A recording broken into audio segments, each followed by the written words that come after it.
J.J. Williamson drove his street stock to victory lane back in Charlotte, but that style of racing will be drastically different from this week's combination. Powerful, low-slung stock cars must face off at one of oval racing's trickiest tracks. For the third race in a row, it'll be a real test of our competitors' versatility. Let's see who adapts as we get ready to watch round 3 of the South Sound Speedway E-Series, and you'll see it all live here on the Global SimRacing Channel.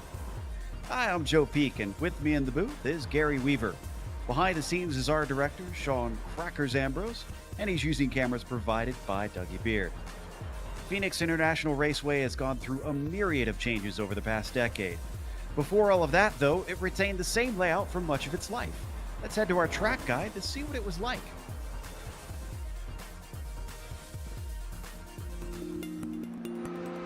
Today, we're going back in time to Phoenix International Raceway as it stood in 2008.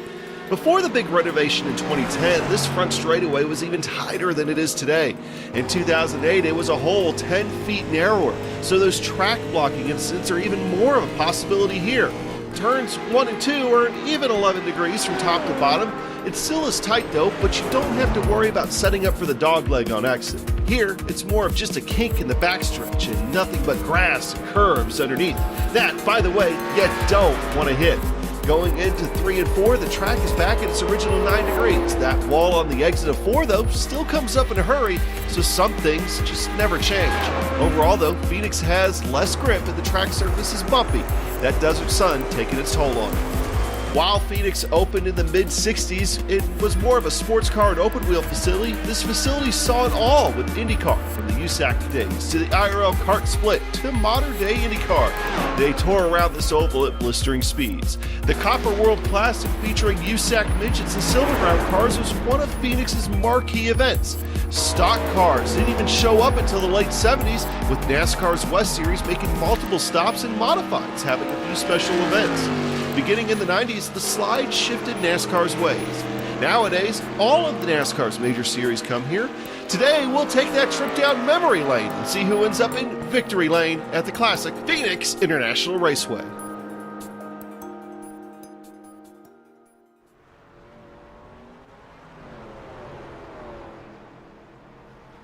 See a little bit about how it used to be shaped here at Phoenix before they had a little bit of a repave and a reconfiguration. But with this old version, Gary, what can we expect between this track and the Arca cars?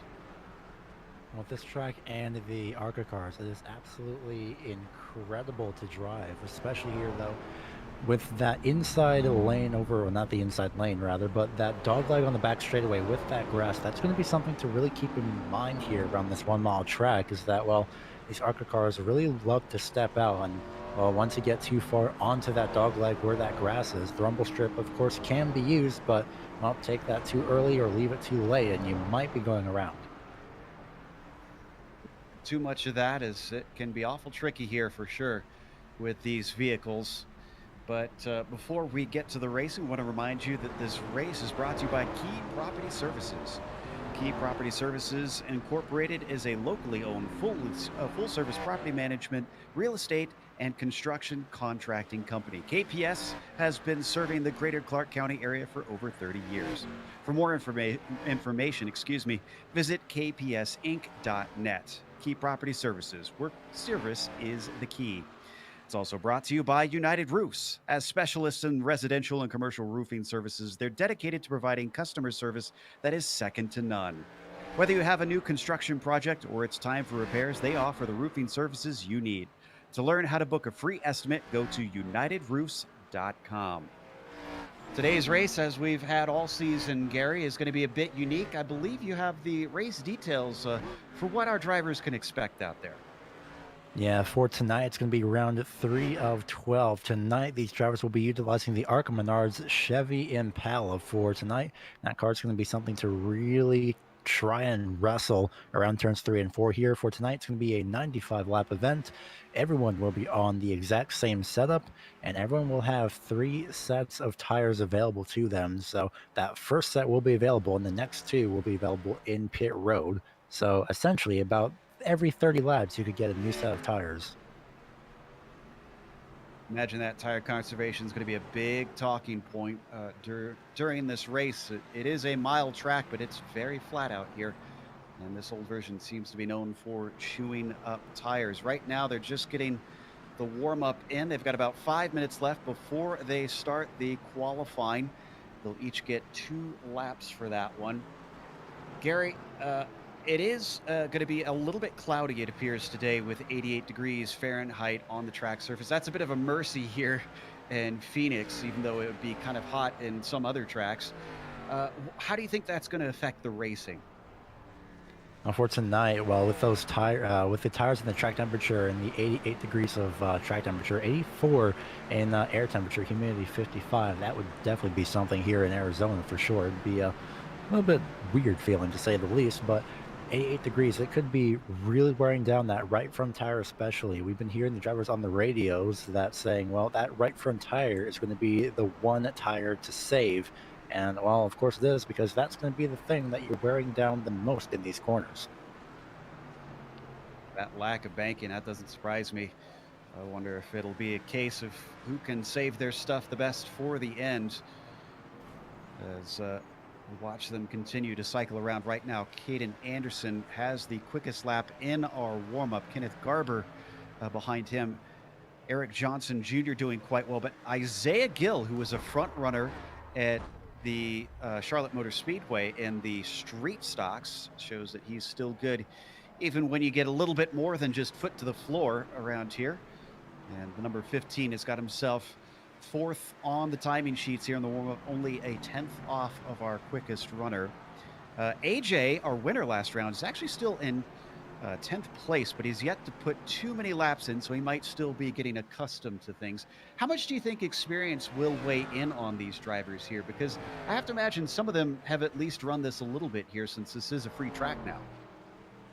A few drivers should be definitely having a lot of experience here. Phoenix, not entirely difficult to run, but compared to its modern counterpart, but the legacy version here of here in iRacing, it's a little bit different. Again, like you mentioned before, it's that the track has been since repaved, and well, with these Arca-Menard cars, they really want to step out in turns 3 and 4, and of course throughout corner exit of turn number 2. So it could be a lot to think about. And again, here, no apron to utilize any extra gains. It's all above the yellow line. Have to wonder if anybody will try and use that apron to get the car to rotate a little bit at times, though, as we see 2 of our competitors, the 15, having a little bit of fun out there. That would be Gil, who we were talking about earlier, having some time with Brock Denny, seeing how this track races when you have more than one car trying to compete for the same bit of line out on the track. And there you see a good example down into turn 1, as they have to make a few compromises. And there goes the 64. Made a little bit of contact with Gill, both going to go around. And obviously having a little bit of fun with Caden Anderson running into him. That also does show us one thing that I heard them talking about too, Gary, was this is the new damage model that they have on these Arca cars, that the pieces do come off and the cars can hit those pieces and incur damage. Now, is that going to be much of a worry in some places? I know the front straight gets a little bit narrow out there, especially considering Rex could fill that up pretty quickly. I was going to say that is one way to test the new damage model, but yeah, with the front straightaway being narrow, if I do recall correctly, I'm going to be a little bit rough on my estimate here, but I believe it was 2014. I may be wrong, but I will be double checking, where it was a huge wreck coming to the finish due to oil being put out on the track in the NASCAR Cup Series race a few years ago. So that definitely caused for what was essentially a big one in the track being blocked. So that front straightaway being narrow, you're going to have to slow down a lot if you see smoke, and definitely not the best choice to go and try to whiz right by the wreck. Hopefully everybody gets the memo and checks up a little bit. We've also got the largest field that we've had all season so far out here today, as 26 drivers have put in times. We do see 28 of them that have signed up for this race. We're expecting at most 27, since one of those will be race control today and won't be competing. With this being only a mile long, does that mean that traffic will be of concern? I feel like traffic should definitely be a pretty valid concern, especially like you mentioned, with this being the largest field that we've had so far. It's going to be something to very much keep in mind heading into tonight's event. So I'd say that lap traffic will definitely be, it should be a cause for concern, but if everyone does play their parts correctly, then I think everything should be all well and dandy. Clock ticks down, getting ready to head off to our qualifying session here in a moment. Can Anderson back up his pace in the warm-up by getting it up towards the top and maybe even steal a pole here for round 3 in the South Sound Speedway E-Series? Checkered flag finally flies, of course, for our warm-up. So we'll get them switching over to the session here in just a moment. Again, they each get 2 laps, all of them by themselves out on the track. They do not have to share it with an open qualifying session. As I can see, Bryce Bead going to be one of the first ones to get out there, along with Ryan McLeod. Now, is there anything special you could see them trying to do to attempt to prepare the car for their flying laps here, Gary? Aside from just trying to run the line as normal, I don't believe anyone's really going to be trying any different tactics to get their tires warmed up and up to temperature. I do see a couple of drivers trying to run the top side in turns 3 and 4 to get a little bit more momentum, get that arc down off turn number 4, and carry that momentum down the front straightaway. Keep coming around now on his flying lap. Most everybody is out there and going at this point. Really not much point in holding back since it's going to be similar weather throughout this qualifying session. Wonder what Bede can do on his first time through. Let's see as he crosses the line. Going to be a 28.3. That's the first marker for everybody else to try and attempt, and it's already beaten with the first one through. That is Cole Raz. And the number 30, Eric Johnson Jr. immediately goes faster as well as we start to get times trickling in. Shout out to the number 30 of Cole Raz. I actually know him and have been around him. He drives over at Tucson Speedway, and I would not be surprised if he knows this track inside and out. I've actually met him in person. He's a great driver, so we'll see if he can better that lap time. I don't believe at the moment he is able to, so he'll stay second place in the qualifying standings with Eric Johnson taking over provisional pole. Still on the front row, though, despite having at least half the field with a time down at this point. Also curious to see what Travis Barnes can do. He won the first round, if I've got my stats here correct. Number 11 is yet to start his first lap. You can see he's waiting patiently, maybe trying to see what everybody else can do and see what he has to try and beat. Where is Williamson, our winner from the last round? He hasn't gone out either yet. So a number of drivers giving it time. They've got to go out soon because we're already halfway through here, Gary.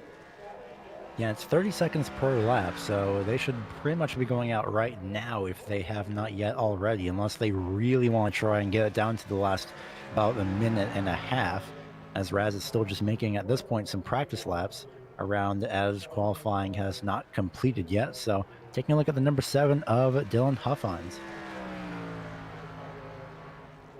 As he comes across, let's see, it looks like that was his warm-up lap, so he started his first flying lap.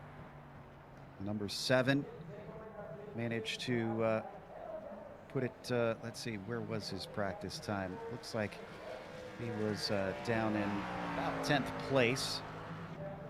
So as he comes around out of turn 4 rather, and across the line, 28.2. For his first time. That's actually going to put him into 7th. And Isaiah Gill, we haven't mentioned this yet, he is up to the pole. And he's loose off of turn number 4, but that provisional pole time may have just put him over. We'll have to wait and see, though, with the final 3 drivers that have yet to make a time. There is AJ Williamson.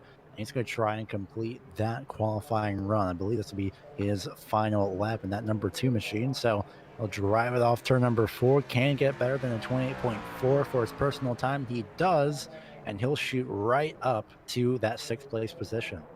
Nice improvement, but still a little bit down the order as Dylan finds himself into the wall on his second lap. think we're waiting on Chris Torres and Travis Barnes to get out there, but they'll only be able to get essentially one timed lap in at this rate. And that's if they take off right this second. Doesn't look like they are heading out. So that is going to finish our qualifying, as nobody else is able to set a competitive lap today.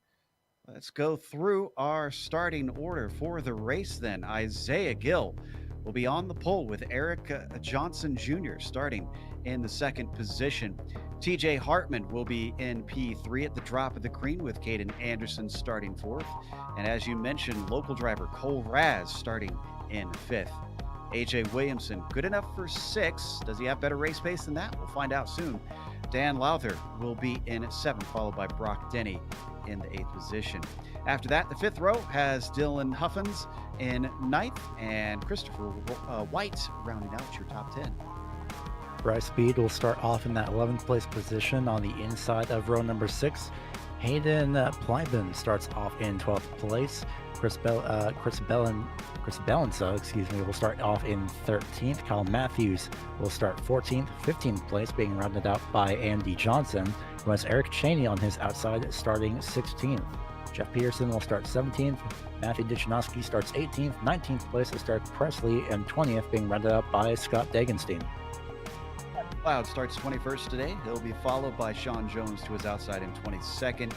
Nate Garski will be P23, and then you've got William Potts in at 24th. Kenneth Garber, 25th today, followed by Travis Barnes and Chris Torres, the last of our 27 drivers that will be gridding up, as they are doing right now behind the Mustang pace car, waiting to go.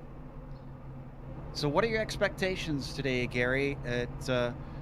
It looked very difficult in the first round when they did a short track, but that was in a different car, the very short wheelbase Legends vehicle. We had a lot of cautions, especially early on in that race. Are you expecting a little bit of the same, since these cars can be a little bit tough to control?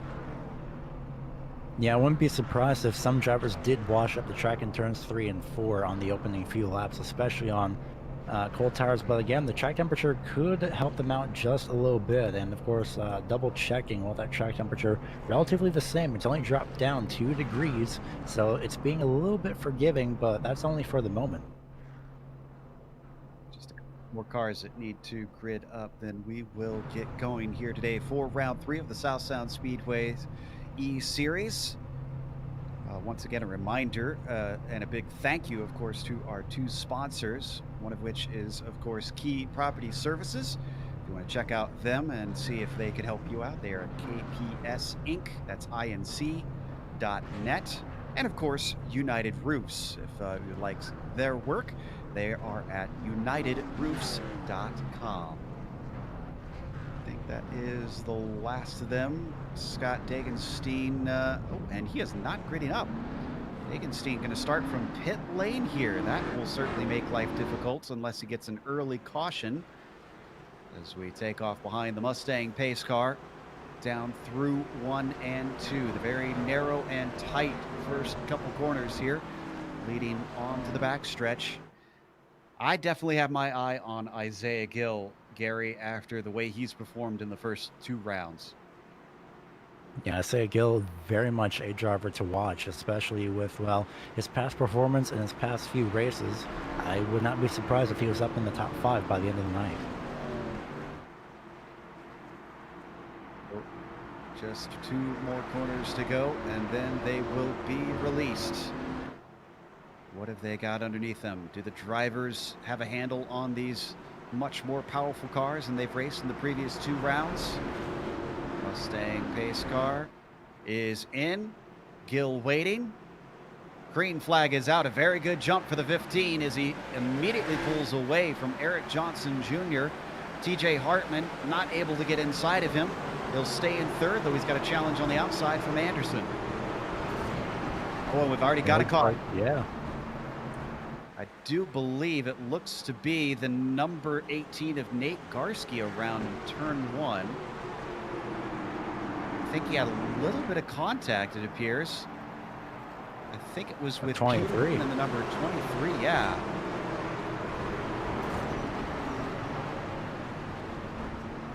this is actually a little bit bizarre. That almost looked like the 23 braked in reaction to Sean Jones, the double lot. You're going to see here again on another angle of the replay. And he loses under braking, it seems. I was thinking a hardware issue at one point, but by the looks of that, it looks like he just braked so hard that the grip had just pretty much gone from that 23, unfortunately. So Jeff Peterson, unfortunately, not having the best start so far, and we're only 2 laps in. I didn't even get through that first complete lap. The drivers do have a spare car waiting for them. Basically, for those not familiar with iRacing, if they get any sort of damage, they can pop into pit lane and they can take a completely fresh new car. However, once they take that, it's gone. They cannot come in for another fresh car. So there is some strategy involved in that, Gary. Yeah, in some cases, it's going to be the best thing to relatively, unless your engine is basically destroyed, well, don't take your fast repair and just repair as much as you can right away. Should be a very short caution here as the drivers don't have anybody who needs to come back around onto the lead lap. I do see William Potts is in pit lane. Not sure what that is about. That's the 44. He wasn't involved in that incident as far as we could tell. So waiting for drivers to cycle around. Matthew Dichanowski is already, well, he's not a lap down, but he's got the pace car in front of him. He should get waved by here as soon as those lights go off, which they remain on this time by. I don't think William Potts actually made it to the grid, and so that might be the reason on why he is still in pit road. Might be having a couple issues, unfortunately.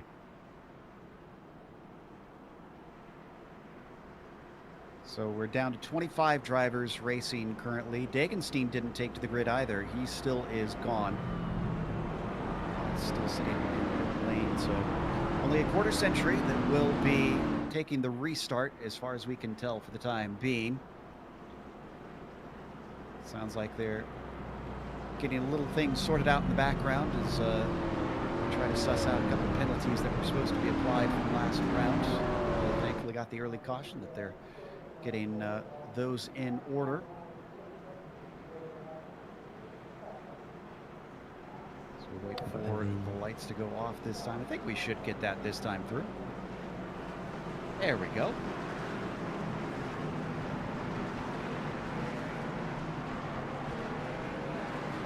So it looks like for Dichanowski, he actually was able to get out of, since he also missed the grid, he was also able to get out of pit road, but that was right behind the pace car.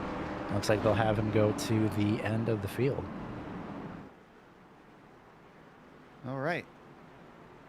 So he'll have a big mountain to climb, unfortunately. Really not what he was looking for at the start of this race. Double zero Sean Jones lost control. Ooh. Hopefully he can get back in line in time here, because we're getting ready to go green very quickly. Isaiah Gill is going to be released by the Mustang pace car as he waits here on the exit of 4. 15 spies him pop into pit lane now. Very early go for the 15. Compared to last time, he is immediately on the throttle, and the 14's ready for him. Eric Johnson almost able to stay side by side as they come into the first corner, but he has to slot into line behind him. It's a side-by-side battle for third. Anderson on the high side, overtaken by Hartman.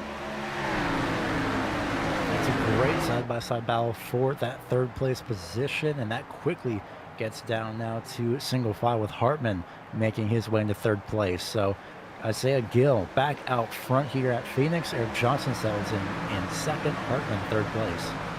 Our first full lap of green flag racing, much of the front of the field single file, and as soon as I say that, we get another caution. Trying to figure out who that one was.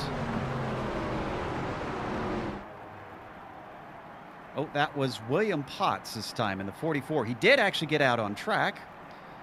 Looks like he lost it all on his own on the exit of turn 4. Here is the replay.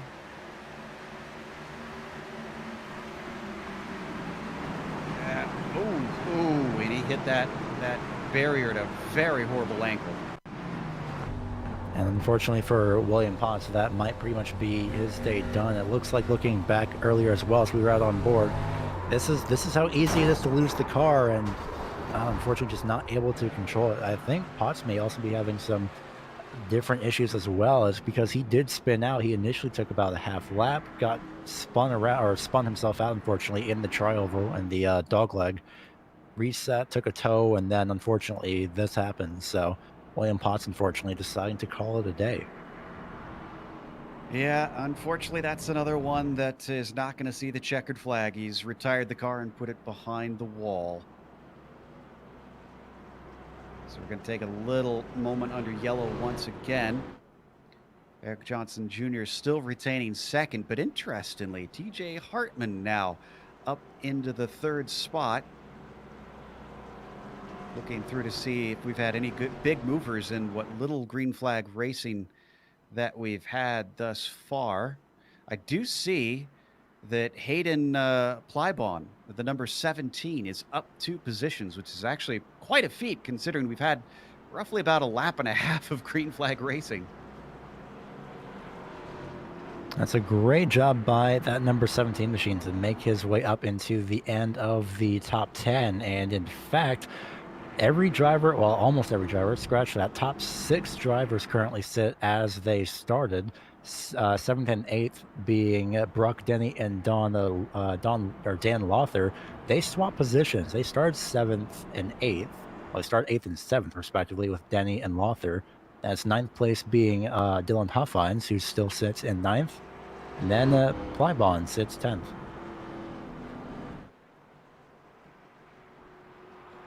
So we're waiting for them to cycle around now to get their next restart.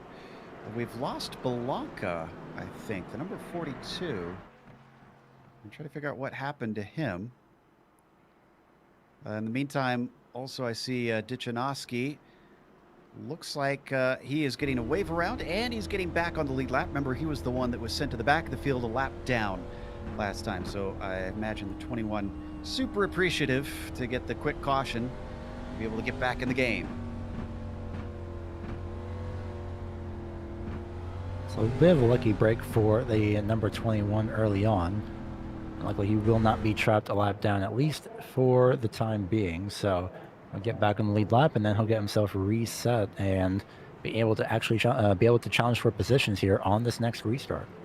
Small correction, the 42 of Belanca is still out there. He had a connection issue, hence why he disappeared on our screens. Glad he is back. Hopefully that doesn't happen while they're actually racing. Looks like the lights are off, so they start to go double file this time. Again, this is the most powerful car that they have driven thus far. The first round was in the Legends.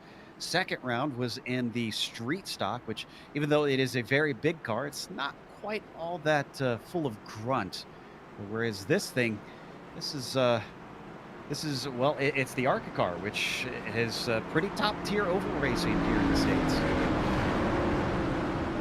It's absolutely an incredible series to watch as well. And well, with these cars, it's going to be something of a challenge really in turns 3 and 4. We'll see how everyone fares, but right now they're getting a very easy break on their tires, and at this point they may be only having to use only one extra set. Yeah, that's a good point. They've already spent a lot of laps without having to put too much stress on them. As the pace car peels in, Johnson waiting. Oh, he made a bit of an early jump and he had to check up. Gill going to get ahead of him. Behind him, the top row looks like they're held up, unfortunately. TJ Hartman looking to the inside of the number 14, but a great high line through the first corner. Eric Johnson almost got himself some track position on the outside of Gill. Able to hang on to it front forward just about 2x2 as Johnson tries to look on the outside. And unfortunately, unfortunately for Johnson, Isaiah Gill able to just wrestle that car off turn number 4. A bit of a bobble, and he does hang on to it. Johnson getting shuffled back on the outside lane now as he tries to find something up there. Freight trained at this point. Both Hartman and Anderson easily through. He doesn't have an opening quite yet between those two and Cole Raz. Maybe he does now as he spies a chance. He's going to get down low and stops the bleeding there, almost critically, I'd say. And I'm pretty sure that if he got trapped for one more position or maybe even a couple more positions, it would not have gone well for that 14, especially now that all the 64 block Denny is now closing in at the end of the top 5. Look to the inside. Cole Raz going to try and take him down one more spot. Johnson doesn't cover it off. Ahead of him, side by side as well with Anderson and Hartman. Anderson to the low side. TJ, and the number 19 gets way loose coming off of turn 4, but he holds on to it and keeps the position. Meanwhile, Johnson still defending from the long way around of Cole Raz.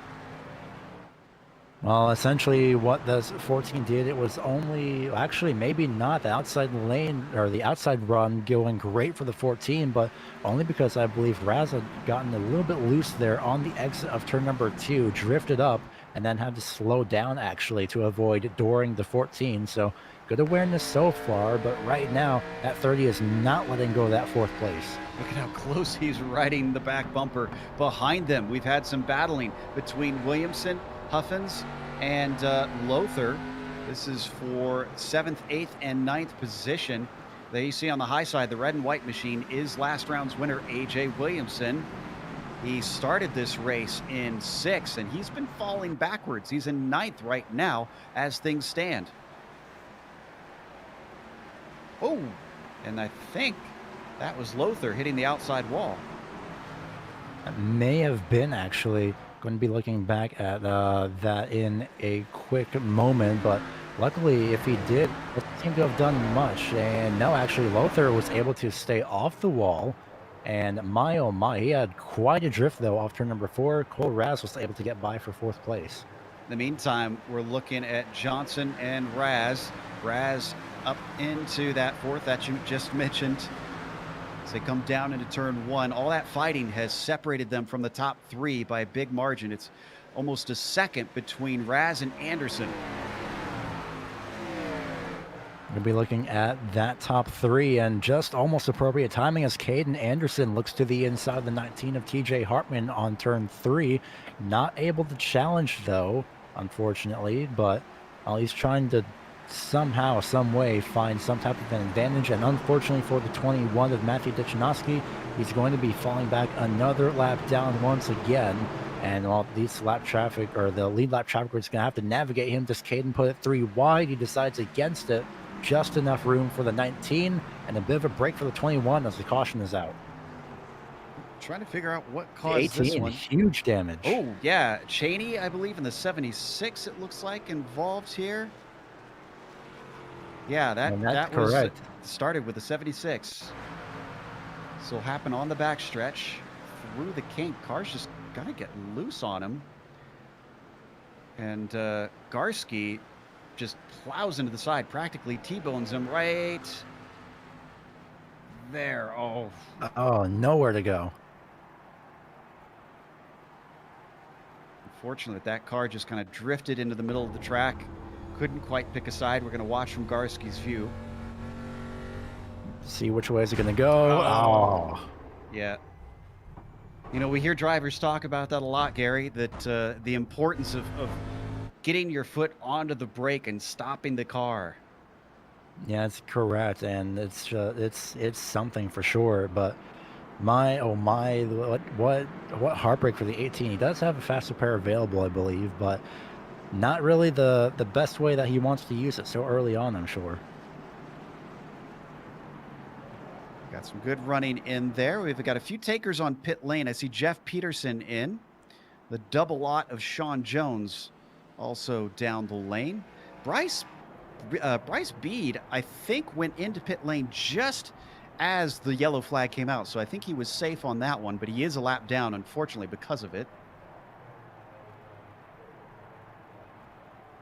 That may have been the case. I'm going to be looking back at that to be sure. I did see the 77 pass through. He did take his tires, interestingly enough, on lap number 19, or on his lap number 19. So he actually did have prior damage is the reason why he did come to pit road.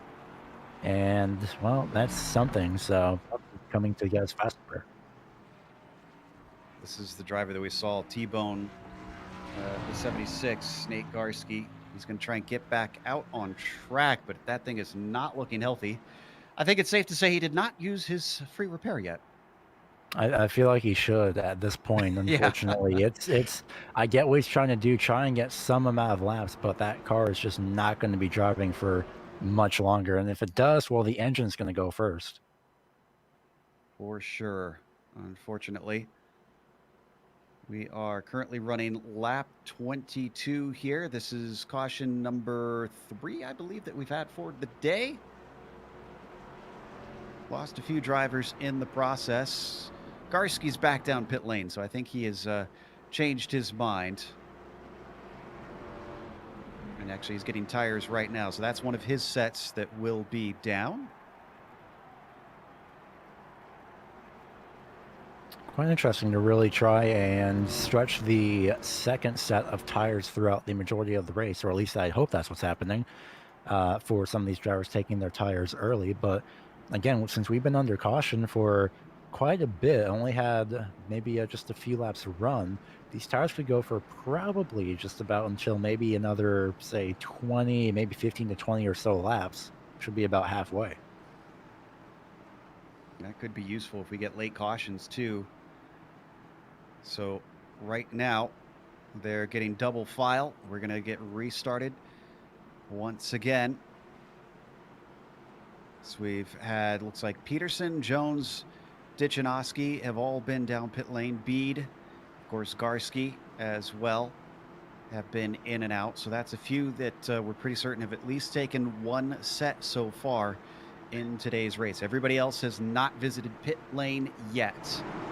Coming through 3 and 4. Gill now with Hartman to his outside instead. Can he change up how these restarts have been going and try and challenge that red number 15? Restarting now. Green flag is out for Isaiah Gill. Hartman immediately going down low, trying to cover off Caden Anderson, who's looking underneath him on the high side, swinging it in. Cole Raz with a good bit of momentum. He'll carry the fight onto the backstretch. Anderson with a preferred inside lane as they both drag race down the short straightaway into turn number 3. Anderson is going to get to stick, but Raz tries a slight burst of momentum in turns 3 and 4. It will not work, and he'll fall behind Anderson off turn number 4. Regroup. Now try that attack. And after being so dominant up at the front and holding the top 5, Eric Johnson Jr. is down to 7th. This has not been the way he's wanted that race to go. Lost a lot of spots since the drop of the initial green. Much of our front runners are single file now. First side-by-side battle is between Travis Barnes and Dan Lothar. This is for P9. Looking back between these two drivers just at the end of the top 10, Lothar, after basically dirt tracking off turn 4, is going to be trying to look to advance his position, but Travis Barnes is already about 2 steps ahead, quite literally. He looks to the inside of Kleinben entering turn 3. Clearly he's got some pace in that number 11, makes short work out of Dan. And now Plybon is already not only under attack, but with the desired inside line. I wonder if the 11 has this one sealed. Not quite, pinching him down. Great defense from Hayden. The battle continues on to the back stretch. The 17 going to make Barnes work hard for this one. 17 doing an incredible job at defending and utilizing that outside lane. And of course, right when I say that, the 11 gets by on the inside. So Barnes gets shuffled back from 8th to 9th. He'll try and hang on to it, as I believe all 3 drivers there were sliding of some sort off turn 4. As Plybon, who finds himself now in 9th place, as Barnes gains 1 more. Looking back to our leaders, Gill leads Hartman. It's 2 tenths between them, putting something of a buffer between themselves and 3rd place, Caden Anderson, probably looking more in the mirrors right now. As you can see in the background, he's got Cole Raz's number 30 filling that up. I'd be a little bit worried if I was Caden Anderson, especially with such a great pass such a great pass that Raz had put on Johnson a little bit earlier on. So it's a little bit of a 2-car group and a massive 4-car breakaway here at Phoenix. Hartman closing the gap in turns 3 and 4 there. He got a great entry, but can he get a better exit? He actually does. Does Hartman follow up in turn 1? He doesn't have enough opportunity as of yet, but I wouldn't be surprised if Gill was checking that mirror a little bit more often. Battle for 5th place on the high side, the 64 Brock Denny, looking like he may be able to take this one away from the 7 of Dylan Huffins. Behind them, another battle with Eric Johnson Jr. and Travis Barnes. Travis is a freight train right now, taking spot after spot. If I were both the 7 and 64 in front of Barnes, I'd be a little bit worried. Barnes gets the pass done, very successful, and a great charge as he started 26th. And right now, working his way up, charging his way through the field, doing a great job. Huffines and Denny going to be side by side in turn 3. This is going to be essentially a gold mine of positions for the 11 if they don't make contact. I think that if they did make contact, it was the slightest of brushes. So Dylan giving a little bit of an apology to Brock over the radio. He tells him he's all good. Travis Barnes, like you said, watching it all, saying, hey, I got positions easy at this rate. In fact, a much better exit off of turn 2. A slip and a slide from the 64. He's going to hand over 6th to Barnes. Williamson in the 2 hit the outside wall in the background just a little bit, able to keep control of it. No major damage by the looks of it on the right-hand side of that number 2 machine, although he is unfortunately falling back, trying to regroup. But what a great job that Barnes is doing as he sets his sights on that number 7 and the top 5. We didn't get to mention it, but Raz moved into 3rd ahead of TJ Hartman. That top 4 group is gapping them by a big margin. Gill at the front of it, Anderson's in 2nd, Raz, as I mentioned, 3rd, and Hartman in 4th. It's about 1.2 back to the number 7. And Hartman, unfortunately, on the losing end of that. He was 2nd just a couple of laps ago on lap 31. He closed the gap and made contact actually with the 15. The 19 Hartman slowed up in reaction, and that allowed the 37 and the 30 to pass on the outside lane. And that is how we got to where we are right now. Wonder if they're biding their time a little bit here, Gary, because it doesn't look like anybody's too antsy in this front group. They know they've got a gap. They know there's a lot of racing left to go. I mean, if you were in one of those 4 cars, would you just kind of maybe sit back and save your rubber? At this point, it would be very much a great time to save that rubber and then try and get out of the way. Oh my goodness. Nate actually makes contact. Yeah, Nate Garski makes contact with the leader. And Garski tries to get out of the way, but he slows up in front of the group. This is going to bring out the yellow. Nobody else hits him, thankfully. It was awful close as 5th and 6th nearly got into the back of him. That's Dylan and Travis, and the 11 and the 7. I think he was trying to send it to pit lane there. Fortunately, did not make his intentions clear to those behind, as they were not expecting him to slow down there. Yeah, he nearly made contact initially, or pretty much did make contact initially in turns 3 and 4, was on the inside, slowed down, and then, well, unfortunately, well, we'll see, actually. Here we go, pit road, so much for saving the rubber. Yeah, this makes sense to me at this point. It's a third of the way through the race. Much of our leaders coming down in. Let's see if anybody stays out. I'm not seeing anybody yet. So looking for their stalls. Sorry, go ahead. Yeah, taking notes, actually. Caden Anderson's left front actually a bit damaged. He takes his fast repair here. We'll see if that's going to hurt him earlier on, but I don't be surprised with some drivers taking 4 tires and maybe a splash of fuel if necessary, but definitely, of course, 4 tires. And Gill's not going to be first out. Oh my goodness, Gill is way far down the order as Caden Anderson comes out of the lead driver that pitted. Cole Raz behind him. Then you've got TJ Hartman, the third of those. Now, Jeff Peterson did not pit. Dichinowski didn't either, and Sean Jones stayed out. So Anderson's actually out in fourth. Now, are these three going to elect to come in?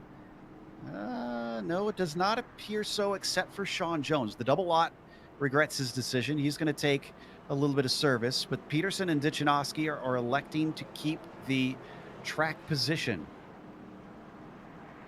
I'm looking over at the timing and scoring page, and it looks like the pit stop time in total was 17.7 seconds for that number eight, for Isaiah Gill, compared to Caden Anderson's 15.2, as well as Cole Raz 14.2. So maybe a bit of extra fuel. Maybe he forgot to tell the team, hey, a bit less fuel for this pit stop. Remember, he had a slight bit of contact with Garski, with Nate Garski in the 18. That is true, yeah. I wonder if he had a little bit of repair that they tried to do as well. That could have slowed him down. That may have been the case. Maybe he tried to take a bit of repair, but then realized, well, maybe it's not going to affect me too much, and it doesn't look like anything. It is pretty much bent up, so quite a interesting turn of events here for Isaiah Gill, who's going to be stuck down the order here for this restart. Yeah, 8th place, and he's going to be on the outside on the restart, which has not been the place that most drivers want to be, it seems, as it's been a relatively one-line track for much of the race so far. Now, the lights are off in the pace car, and everybody is doubling up. Our new leader going to be the 23 of Jeff Peterson.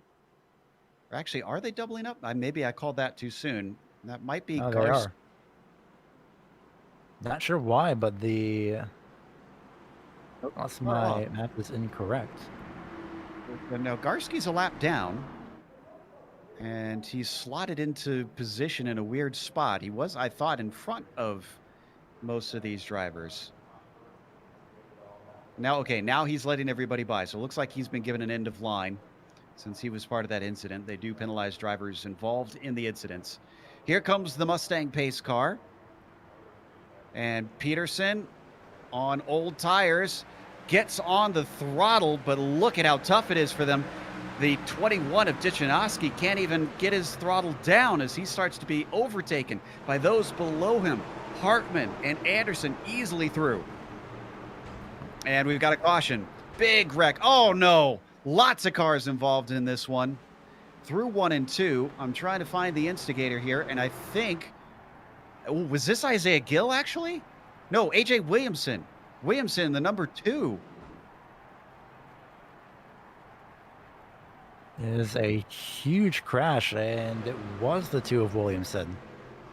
So, okay, he went 3 wide, and he chopped down, not expecting to, the black and purple number 17 of Plybon to be there. Now, Plybon initially held it. You can see Williamson was sent up to the outside, but then Plybon unfortunately got hit by Lothar, who was to his outside on the exit.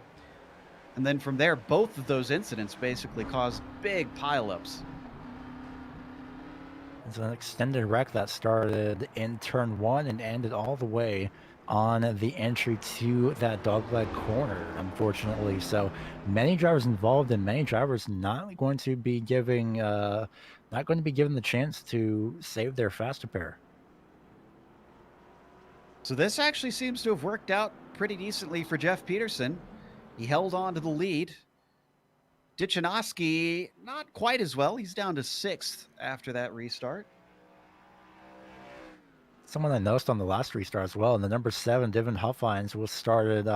It was either first gear or he put the throttle down way too quickly, because he was all sorts of loose when he was coming to that restart off turn number 4. So he luckily did hang on to it. The inside lane did check up, but my oh my, what a restart that was. Unfortunately, Caden Anderson might, in a way, get a preferred lane here on the outside lane. TJ Hartman getting stuck on the inside, with Cole Raz behind Caden Anderson on this restart.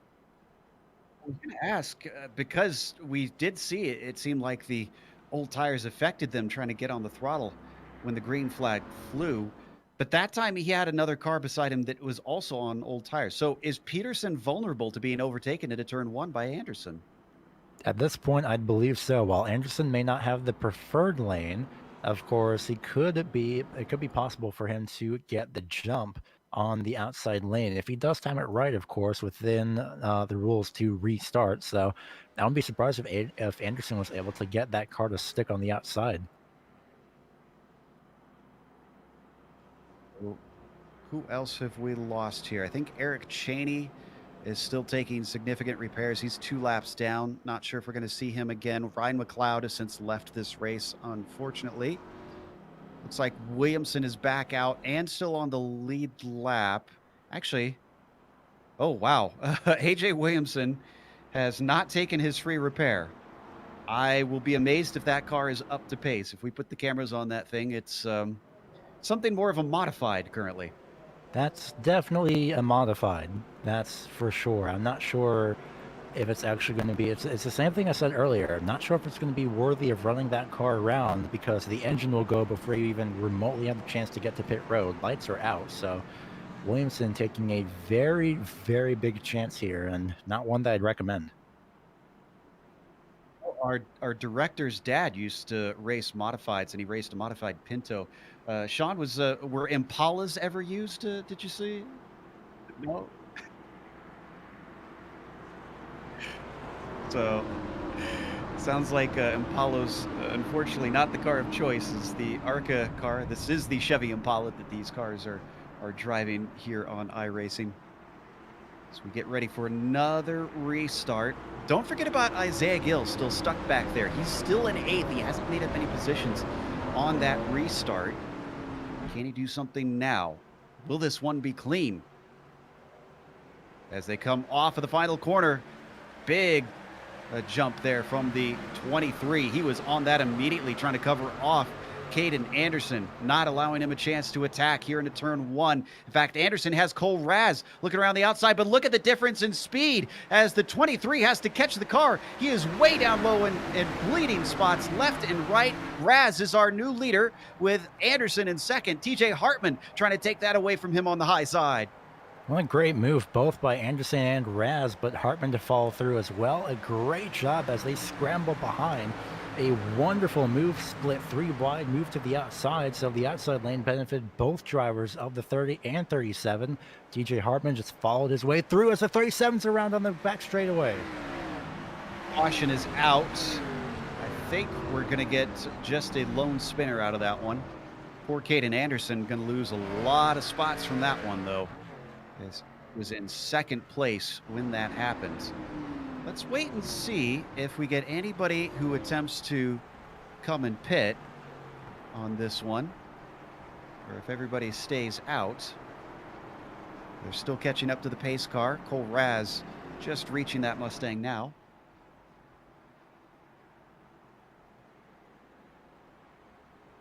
My oh my, what a I feel bad. I feel so bad for Caden Anderson on fresh tires as well, if I do recall correctly, and he powers it off the corner too much, and unfortunately the car just steps right out from him. I didn't even think about that he's now going to have to use up these tires to try and make up positions. And oh, nope, Cole Raz is going to fake. So he's not going to come in. We've had such a recent spate of pit stops. Dichanovsky's coming in, so he's going to get tires, but I think he was a little bit off sequence.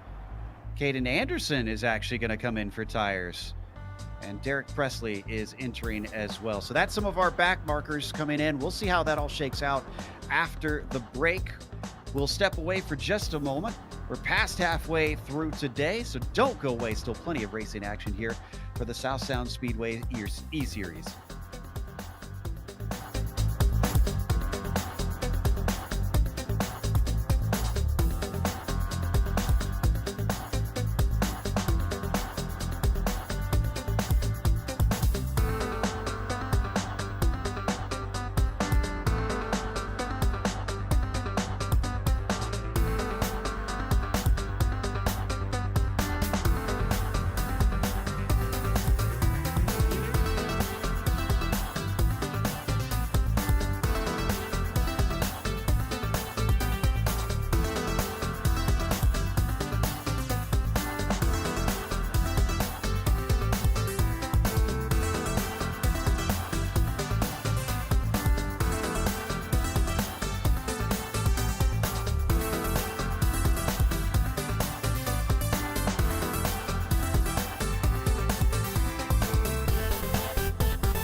Welcome back to Phoenix International Raceway. We are in round 3 of the South Sound Speedway E-Series.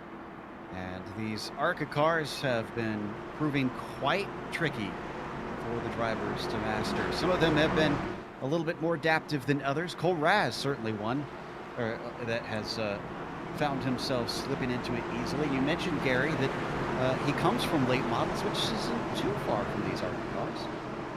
Yeah, it's not too far. As I was saying, I wouldn't be surprised if he won this. He is very dominant in the at Tucson Speedway, especially with Tucson Motorsports Inc., the team that he races for. So if he wins here, I wouldn't be surprised at the pace as the pace car pulls off. He's going to get a great start. He's great at controlling the field, but look at that with the 19 of Hartman, matching him speed for speed in turn 1. We've already got a wreck at the back of the field, but no caution yet. It's Dichinowski and Jones. Now the caution is out. Looks like it was at the very, very back of the field. I think this was Sean Jones. This is bizarre. He literally just drifts into the outside wall. It's almost like he had some sort of freeze. Maybe it's a hardware issue. That's the only thing that I can think of. So, back to your point on Cole Raz. Now, you said you've witnessed him racing at certain speedways. I think it was Tucson was one of them, I believe you said. Is there anywhere else that you've gotten to watch him race? Has he actually raced here at Phoenix? I'm not entirely sure, to be quite honest, if he's actually raced here at Phoenix, but considering, at least from what I think, this would be his home away from home. He is originally from Colorado, so I have seen a few posts about him that he has been victorious at other various short tracks as well. So very dominant with his team. Not a bad place to be from here, Colorado. As Raz is having fun with the pace car currently. So we've lost another driver. The stewards have unfortunately parked Nate Garski. We didn't get to mention that. The number 18 has been determined to have caused too many incidents, so they decided to just tell him to pack it up. Still have, looks like AJ Williamson's trying to get his repairs done and get back out, but he's now 8 laps down from the leader. So that's been very costly, that wreck a few cautions ago that he had. Eric Cheney has been stuck in there for about 10 minutes getting his repairs too, leaving us with about 21 cars running, one of which is coming down to get repairs right now. That's the double lot that we mentioned involved that last incident, Sean Jones.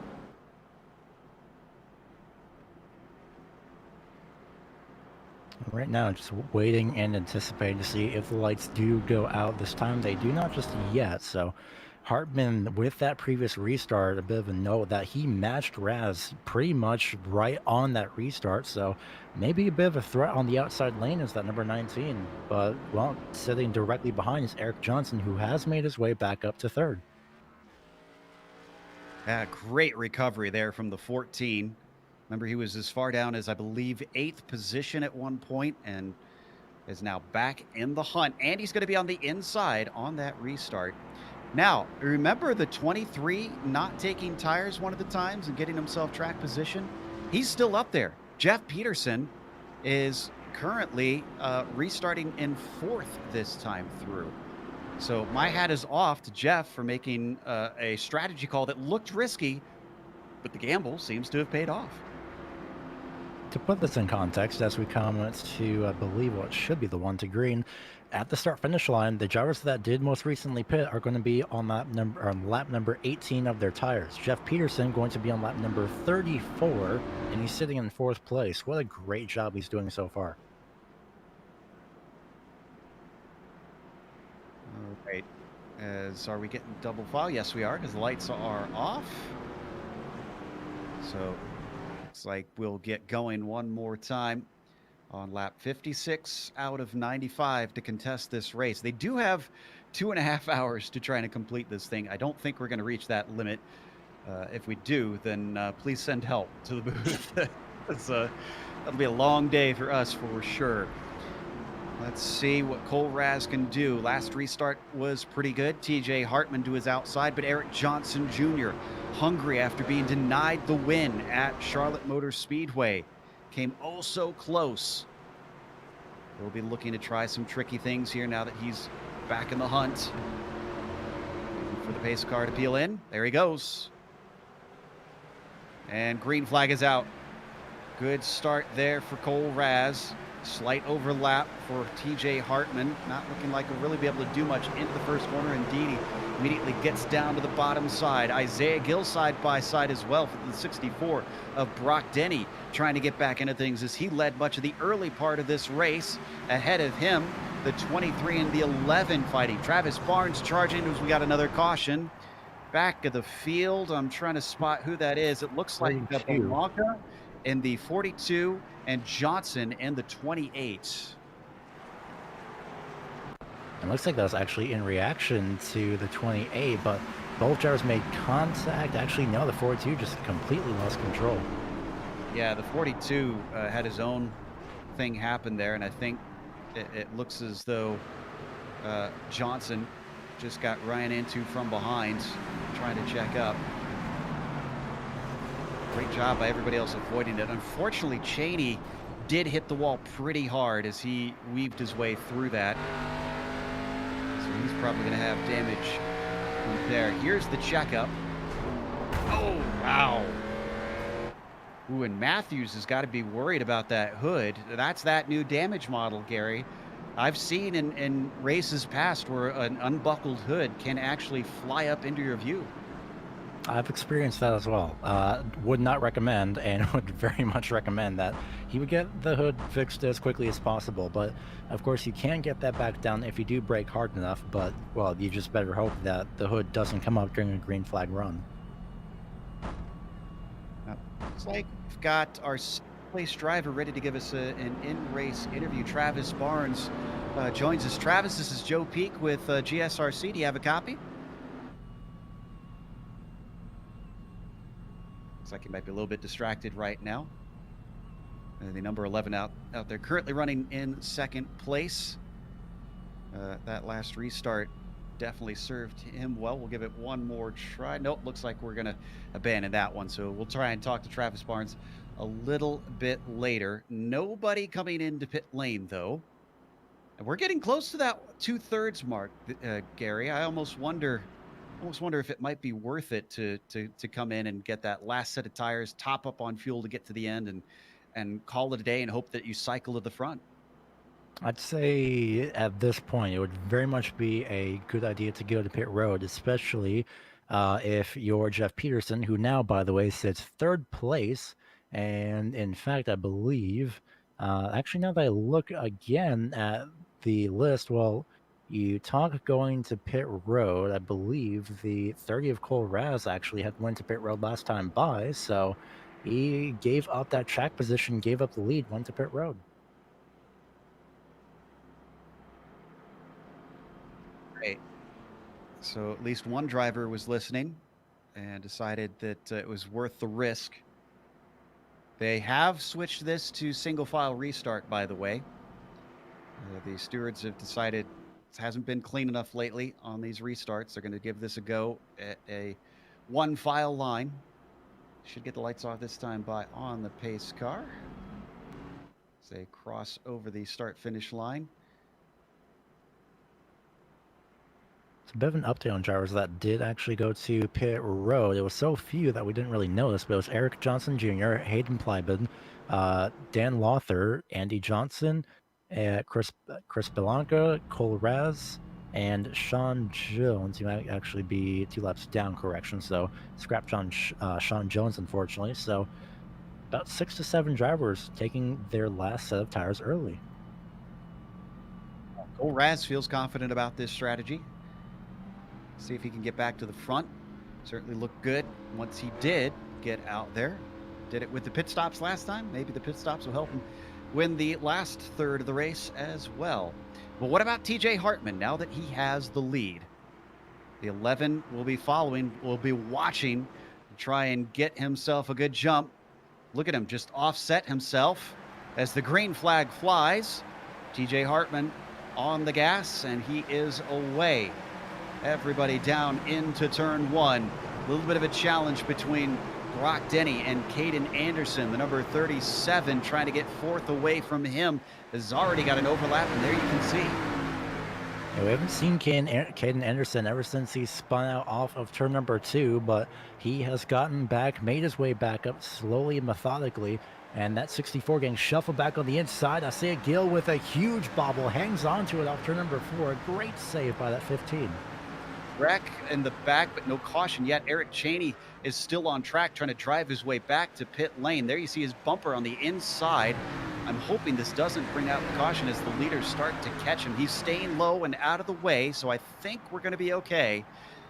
Up at the front, TJ Hartman trying to run away from the number 11. They have gapped the rest of the field by quite a margin. Anderson, a second back in third place. Not much of a challenge from the rest of the field. It's been relatively a top 3 breakaway, but I wouldn't be surprised if we see Caden Anderson start to close that gap over these next few laps. 23 went way wide in 1 and 2. Jeff Peterson lost a lot of spots, and the car seems to be struggling on those 42-lap old tires. So that's finally going away from him after he tried to stretch them as far as they could. Down through 1 and 2, we're watching first and second place. Smooth as you like, leading the field. Doing a great job with these front 2 on the breakaway. TJ Hartman was doing a wonderful job sticking with Raz the last couple of restarts. And now Travis Barnes is doing an even great job, actually, with the 11. And actually something happening with the 23, unfortunately. Those old tires may have actually caught up to him as he's just slowly falling back. Yeah, like I was mentioning before, he was losing spots earlier, and that's continued. It's down to 13th now for him. I think there's only so far that you can try and take this strategy. He may have found the limit in front of him. That is Clybon and White, who are side by side. That is for 11th spot. Mid-pack still sort things out. I see Johnson and Plyman go side by side here down the front straightaway, or right Bede, Bede, sorry, correction, as he's going to take a very wide lane. Unfortunately, that will not help him out any way to try and retain that position. So move that 14 of Johnson up into that 9th place position at the moment. That 77, unfortunately, falling back. Raz trying to follow him through, both of them taking that stop last caution. Raz up to 13th, but starting to lose touch with Eric. That could be critical depending how the rest of this race unfolds. Look at this pack. They're catching up to Chris Torres in the 99. Down to the inside, that's Plybon. Now trying to overtake Bede and actually almost drifts up into him. Bede gonna have to give that one up. On the low side, Eric Johnson looking strong. He could have something for the 99. Oh, and drifting high, the pink and black car of Plybon finds himself going in deep. Somehow he doesn't lose his spot in all of that, amazingly. Cole Raz finally getting into the inside of Christopher White. That's going to allow the 30 to get up to 12th, picking them off one at a time. Oh, and a big problem in front of them. Contact between Plybon and Johnson. Plybon has to check up. Johnson chases the car all the way across the track. Amazingly, neither one wrecks. A great job by Johnson. He was sideways, I think, about quite legitimately, maybe about 6 different times they're off the corner after contact. He hangs on to it, and I saw the drivers just behind this actually slow up and move in reaction. A great job and a great handling of the car by that 14 of Johnson. Still dealing with Christopher White in that pack, but now he might get a bit of help. Oh no, it's going to be caution. Is that Belanca? I saw him slow on the track. Yes, it was. It was the number 42. And he actually got hit by Caden Anderson. That was a lapped car incident. And I believe Blanca hit the incident limit, which is only at 25 today because he disappeared immediately. I'll take a look here at the replay off turn number 2. Anderson goes up top and just turns in on him. Expected the car to duck down Apex, I think. Possibly. You're going to give Anderson any sort of penalty for causing the yellow. Remember, they have a cause and effect rule. That'll be horrible news for Anderson if that's the case. Wasn't he already sent to the back once already? And that was because he's spinning off turn number 2, yes. Yeah. Oh. Well, he's proven he can do it one time. If he gets sent back again, can history repeat itself? As we have a split decision. Couple drivers staying out. Ooh, okay. Isaiah Gill looking for track position. TJ Hartman stays out. Looks like Eric Johnson and Cole Raz. Now we know Raz and Johnson took tires recently on the last caution before this one. So it makes sense for them to stay out. But what about Hartman and Gill? How old are theirs? 35 laps old for those two. Well, this is going to be quite a restart. 2 rows with 2 drivers that have older tires, both Hartman and Gill. But Gill, I'm pretty sure he does not want to give up this position. He wants to stay out here, and I can see why, especially after last week being with the street stocks at Charlotte. It's a lot to think about. Same with Johnson. He's got the same opportunity to get this podium spot once again. And well, Raz knew this week wanting to really make a name for himself here at Phoenix. Okay, here's where it gets interesting, Gary. You know, we talked about Hartman, Gill, both 35 laps on their tires. Kyle Matthews, one of the same, but he was farther down in the pack. He's the number 29. So those 3 are on that strategy. Then you've got Johnson, Raz, Lothar, and, well, the other Johnson, Eric Johnson Jr. and Andy Johnson, we should clarify. They're on 15-lap old tires. And we've got one outlier. Derek Presley is on 25-lap old tires. He stayed out. Everybody else behind them is on fresh ones. And the first of those is, who was in second place not long ago, Travis Barnes in the number 11. And as well as Caden Anderson directly behind him, or in this case, beside on this next restart. So it is going to be a huge variant of strategies here once we go to green with, I believe, what would be about 21 laps to go.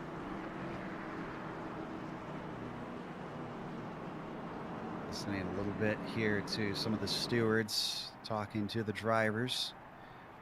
I would say, actually, a key point, sorry to cut you off, but a key point here on these restarts is that a bit of a reminder, drivers are allowed to pass on the outside before restarts. Hartman, the last restart, left that outside lane open, so that just came to mind again now that we're getting another single file restart, is that Hartman's going to have to protect that outside lane. You're very right, yeah, with those old tires. If he spins them up and any of the cars behind get a great run, and he leaves that outside open, he could lose the lead before they get into the first corner. Lights are off, so we're getting restarted next time by on lap 75. That'll leave us 21 laps to go here today.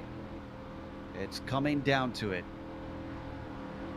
as we've seen a lot of action on track and a lot of developments. Drivers have come backwards and forwards through the field, and with a almost literally completely split strategy between runners, these last few laps are just completely up in the air as far as we're concerned. Pace car is heading in. Hartman backing him up. He's on it. Green flag is out. He doesn't cover the high side, but he doesn't need to. Behind them, a little bit of a check up. The 14 of Eric Johnson having to back out of it, and we immediately have a caution. I think this was AJ Williamson, the number 2. This is, well, he had contact with the 7 of Dylan Huffins. And, oh, it looks like he just lost some awareness here and drifted into him. Not entirely sure what happened there. In fact, just a little bit before, well, I thought he bobbled. So, yeah, I'm not sure what happened there. Maybe trying to protect the outside lane and about 5 seconds too late. With that, we're going to take another short break here on the Global SimRacing Channel. We'll come back in just a moment's time. Less than 20 to go here for this next restart. Will it stay green? We'll find out soon here on the South Sound Speedway eSeries.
Back to Phoenix International Raceway. We are in the final laps here of round 3 for the South Sound Speedway E-Series. It is going to be TJ Hartman that leads them to the green, the restart, with Isaiah Gill right behind them, both of them on some of the oldest tires on the field. Eric Johnson Jr. has already made his way up into third with a few laps on his, but much fresher tires. Will that be enough for him to try and challenge the top two and claim the victory that he missed out on at Charlotte Motor Speedway? The pace car is waiting, and they are off. Green flag is out. Good start from those top two, but look at behind them. My goodness, there are some hard chargers already taking up positions. Andy Johnson, one of them, looking hard around the outside. Caden Anderson, who is on some of the freshest tires in the field, making good of that rubber. And we'll see how well these tires fare in these next few laps. Don Lauder is going to get tagged from behind by the 37 of Caden Anderson on the entry to turn number 3. Anderson able to keep it under control. Same with the 63. A very close moment there, but luckily they hang on to it as Anderson backs off a very significant amount. That causes a bit of a problem for Garber and Denny, who go side by side behind them. That's the two that you see. They're wheel to wheel. Looks like it's going to go in favor of the 64, Brock Denny. He'll claim 8th position. Meanwhile, is this a battle for position? Yes, it is. Cole Raz already up to 4th place, trying to take away a podium spot from Eric Johnson. He's gotten to the inside. Down through 1 and 2. He's pinched down, though, and a successful defense from the long way around for the 14. Both drivers on 24-lap-old tires, 25-lap-old at the start-finish line, and that goes the same for TJ Hartman and Isaiah Gill. They'll be on 46-lap-old tires at the start-finish line, so it's a battle of tires, but I would be surprised if the 15 gets shuffled out here within these next few laps. Aiden Anderson's having problems of his own, despite having stopped most recently among many of the cars around him. Seems to keep getting shuffled backwards. There you can see him sandwiched between Garber and Lothar. Lothar to the inside, or to the outside rather, is going to appear to let him through.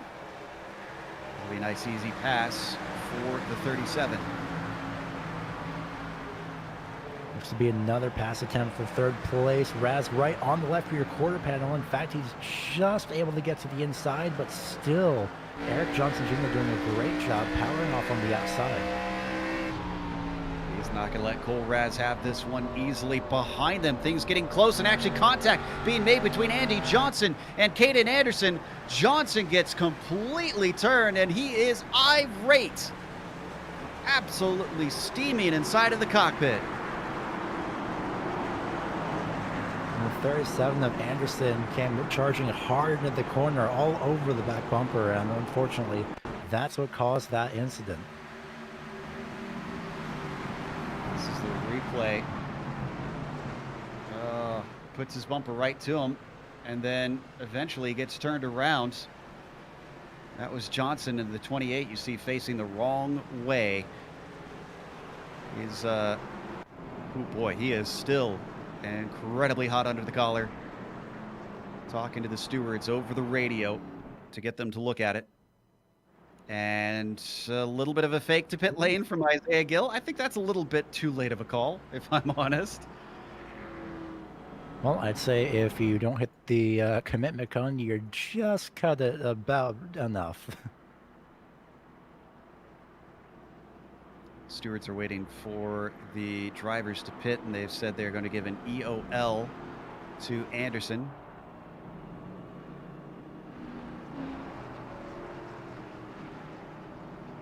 So, looks like we didn't really get many pitters. Derek Presley came in.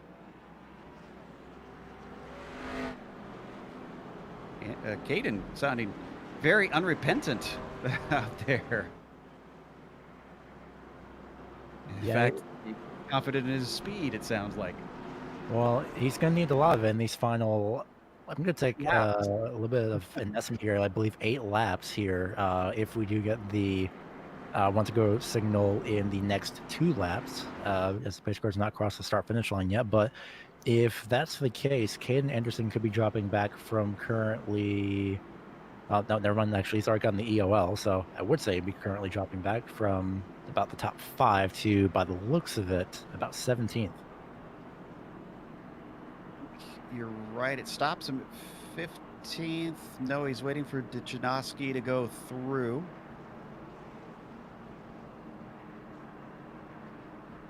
There they go.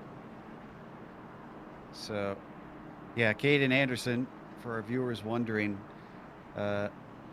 was almost taunting the stewards about his EOL and then said, we're going back to the front, baby. So he seems to feel like he can make his way back forward in relatively few laps. I can't say I share his enthusiasm or optimism, I should say.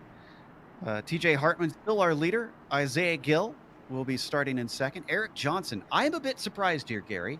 I thought for sure that despite the laps that Eric had put on his tires, I thought that he would have pretty easy work going by those first two.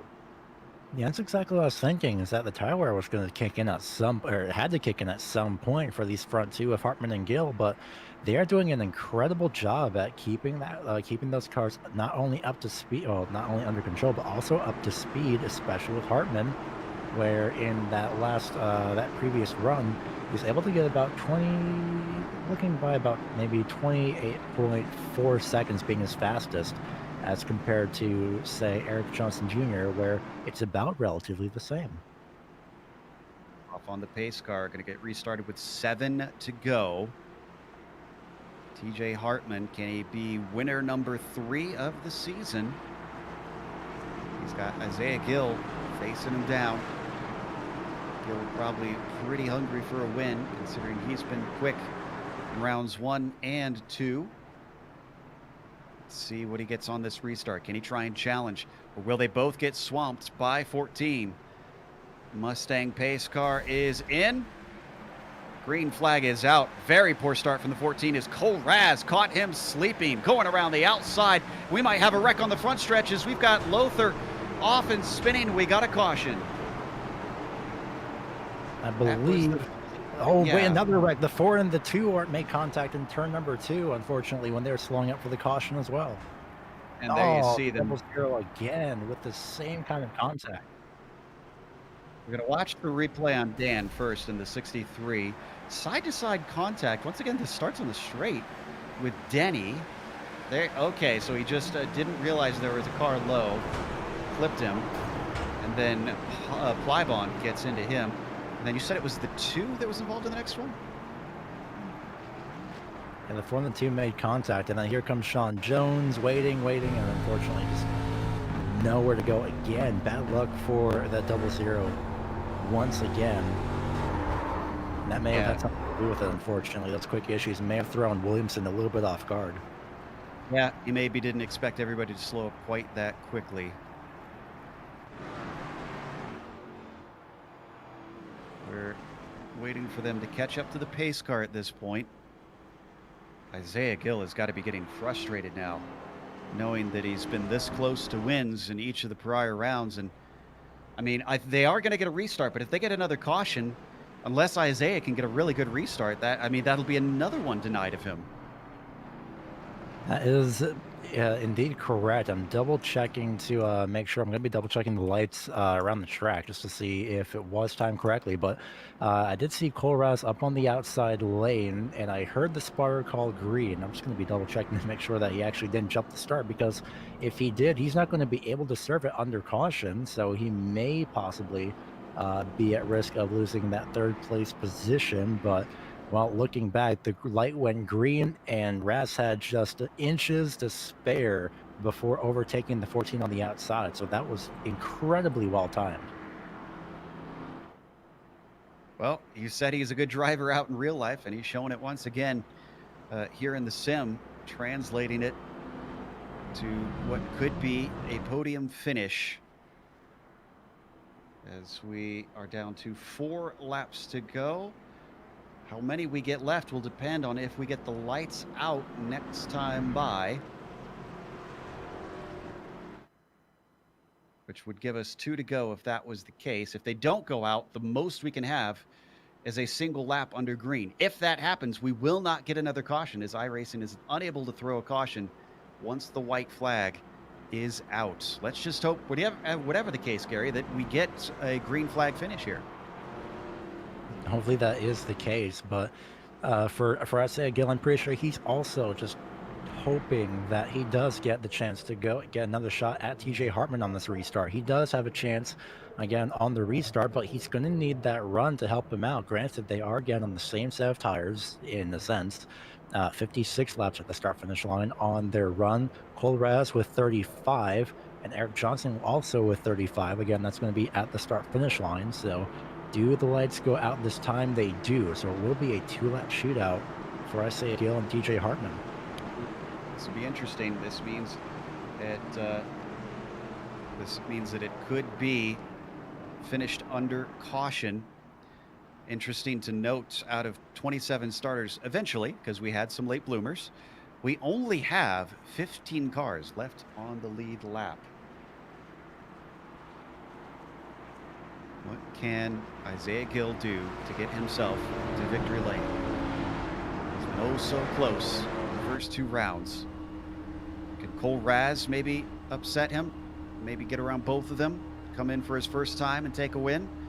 Or is TJ Hartman going to find himself with victory, using strategy and great speed to get the track position that he needs?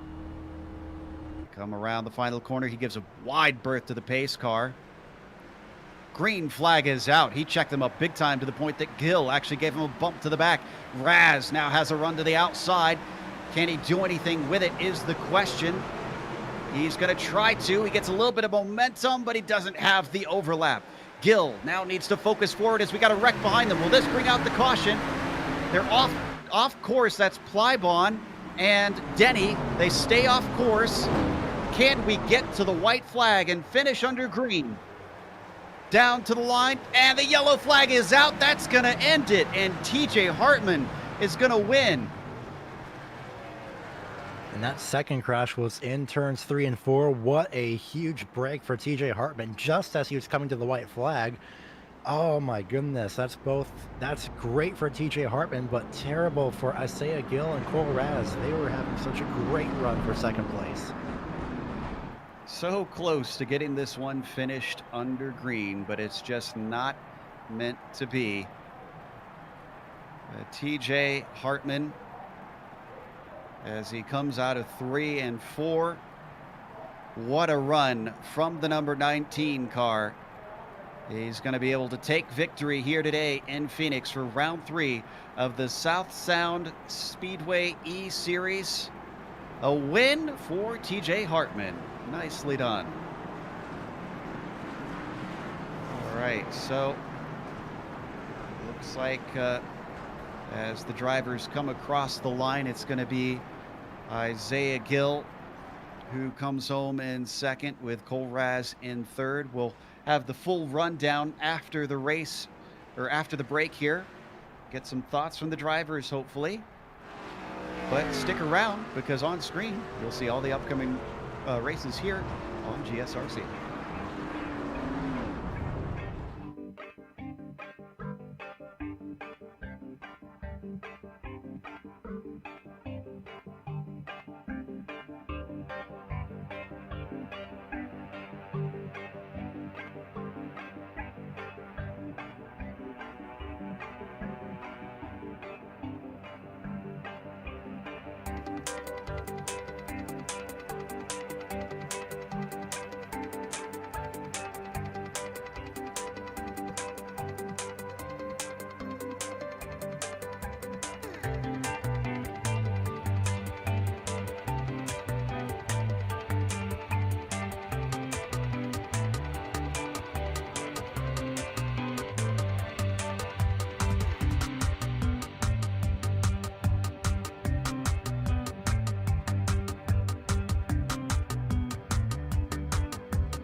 Welcome back to Phoenix International Raceway. Round 3 of the South Sound Speedway E-Series has wound up with a win for TJ Hartman, denying poor Isaiah Gill another chance of victory, unfortunately. Even though he started on the pole, he wound up in second. Cole Raz, the Arizonan, has come through with a nicely finished third, and Eric Johnson just behind him off the podium finished P4. Kenneth Garber was fifth today with Chris Torres in sixth position. Dylan Huffins in seventh, followed by Andy Johnson in eighth and Jeff Peterson in ninth. Christopher White rounds out your top 10.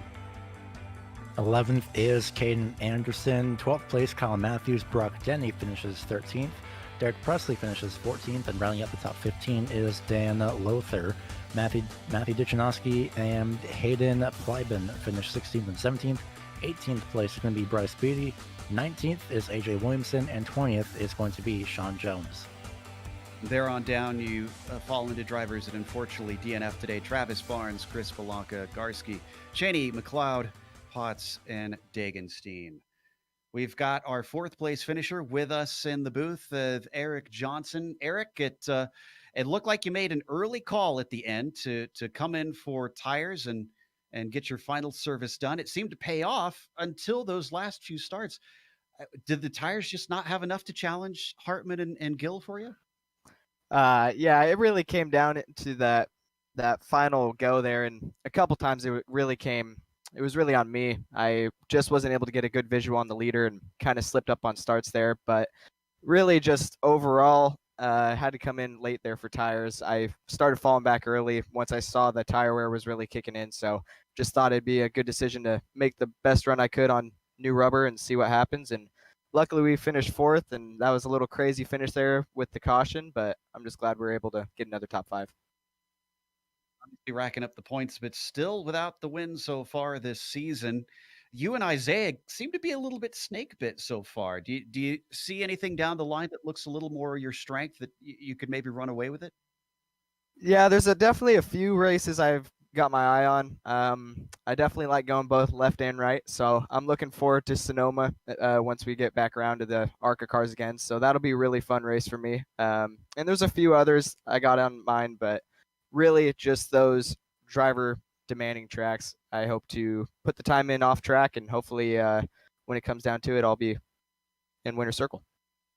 Guy after my own heart. Well, again, commiserations that you were just off the podium. Is there anybody you want to thank for the top 5 today? Oh, absolutely. I want to give a big shout out to my main sponsor that got to be on my car for the first time tonight in the series, Valleyscapes Landscaping Solutions. They are a huge sponsor to us in real life and really make all of our racing possible, as alongside with Key Property Services. So big thanks to both of those guys. They're making everything possible for us here. Up there from the number 14, Eric Johnson with a fourth place. Up next, I believe that Gary's going to be talking to our 8th place finisher, Andy Johnson. Yeah, caught up with Andy Johnson here, who finished in 8th place, started 15th. So a nice day, essentially on paper, just hovering around the bottom half of the top 10. Andy, with these cars in turns 3 and 4 and generally around the entire track, how have they been compared to the last 2 races?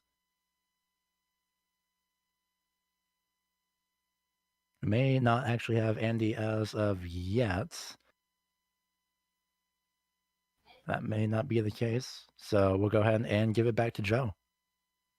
We weren't able to get to talk to Andy. It doesn't seem that we have anybody else to talk to for the remainder. So we're going to close it up with a big thank you, of course, to the sponsors of this series as well. As was mentioned earlier, Key Property Services. If you want their services, check them out at kpsinc.net. That's kpsinc.net. Also, United Roofs. Their website, if you'd like some roof service from them, is at unitedroofs.com. Again, a huge thank you to both of them for helping make this series possible. Thanks to the companies that provide the software and the hardware for our broadcast. We got them listed here on your screen, along with June Lalonde, who provides our wonderful music. If you're interested in getting some of that, just check out her little Bandcamp link on the screen now. Thanks to the team today, Gary, Sean, and Dougie. If you'd like to find out more about GSRC, including upcoming races, you can find it at globalsimracingchannel.com. Also, check out our social media on Twitter at GSR Channel, Facebook at Global Sim Racing Channel, and Instagram at GSRC_Ram. If you'd like to support us, our merchandise store is gsrc.storeenvy.com. We've got a link in the description below. And don't forget to head on over to our YouTube page and hit that big red subscribe button while you're there. The next race is going to be at USA Speedway in the Legends. That'll be Saturday, November 14th at 10:15 p.m. Eastern. We have upcoming races for other series listed on the screen, so make sure and check those out and mark them down on your calendar. However, until next time, race clean, race hard. We'll see you on the track.